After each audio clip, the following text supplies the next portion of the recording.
Welcome back into Talking Fitchburg. We're out at the Department of Trade Consumer Protection, DATCP. My friend Michelle. Michelle, welcome back to the show. Glad to have you on here. Today we're talking about Medicare open enrollment, things to watch out for as this will be kicking off here the 15th through December 7th. A lot of things to unpack on this one, and these are going to be safety tips as we're getting into this open enrollment period. Absolutely, because we just want everyone on guard for what could come. We don't know exactly what will come with open enrollment, but we always know there'll be a scam artist out there trying to take advantage, that they will make contact with consumers maybe randomly, and maybe it will be targeted as well, and that they will likely represent they are somehow affiliated with Medicare, will not be, and will try and get your information and possibly some money out of you as well. So let's talk about some of the things that you want people to know. This first one on here is someone calls claiming to be from Medicare. One of my favorites. Absolutely. So they call claiming to be from Medicare and say that your number and credit card information are needed to sign up for health coverage. Because again, we're talking about the open enrollment. There are a lot of other year-round Medicare scams out there of things Medicare will cover. You can get free medical devices. You can get DNA kits for free to try and look for preventative, be upfront with preventative situations if you know what that DNA says to you. But Medicare doesn't make phone calls to consumers unsolicited. They don't have the representatives that are there to make those random phone calls.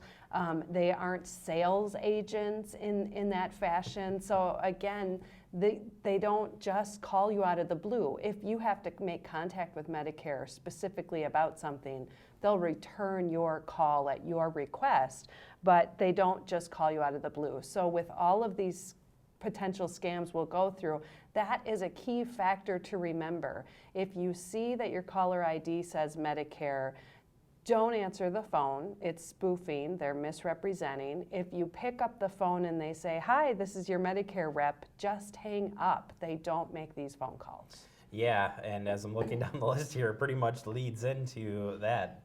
Somebody calling and saying the Part D prescription drug plan. It's that you need to do that or you could lose your coverage. It's voluntary. It's an option for you, but you won't lose your coverage if you don't select a Part D plan. So again, it's a scare tactic where they're trying to have you get something you don't necessarily need, you may want, but you don't have to do it during that phone call. You can take time and make your decision. What are...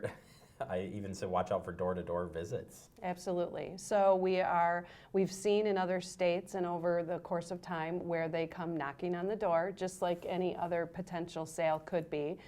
They may select a neighborhood that maybe has an older population, and they'll go door to door claiming to be a Medicare rep, and it's open enrollment, and let's go through what your coverage is, and let's get that information, and let's take that down payment. And they're just trying to fleece you and from your information. Yeah, I'm looking at the website here for signing up. It's pretty crystal clear here that they're not reaching out to you. That looks like it's all on you to get signed up, set up an account, all of that. At the basics here, looking back at the identity theft we just talked about, for the logging in here, should we get in, change our passwords, check in? What do you recommend on that side? Well, and so what's very key here is that you are at the Medicare.gov website. You didn't just Google Medicare, because if you do, you're going to see ads, you're going to see affiliates, you're going to see other insurance options that will tie back. You went to the .gov website and typed that in yourself with the URL, so you are confident you are at the government site for this. And now you can be confident in the information that you share, that you see, and go through the steps that they have clearly outlined as it relates to signing up for coverage. And that's one of the best resources there are. The other thing is communities have excellent resources with the ADRCs that exist and any senior centers that are there, because there are assisters in the marketplace that will help consumers navigate through this very difficult subject area. And so you want to rely on those resources as well, rather than just randomness that calls you out of the blue. I think that's a great point. We know in Fitchburg that we do have that going on right now, so you can check in with the senior center, certainly in Fitchburg.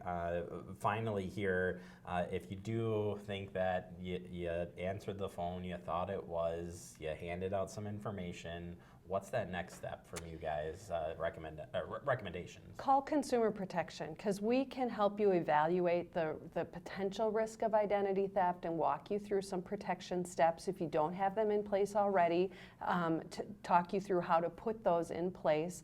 We have a brochure on our website, what to do if it happens to you, and then again, the prevention pieces.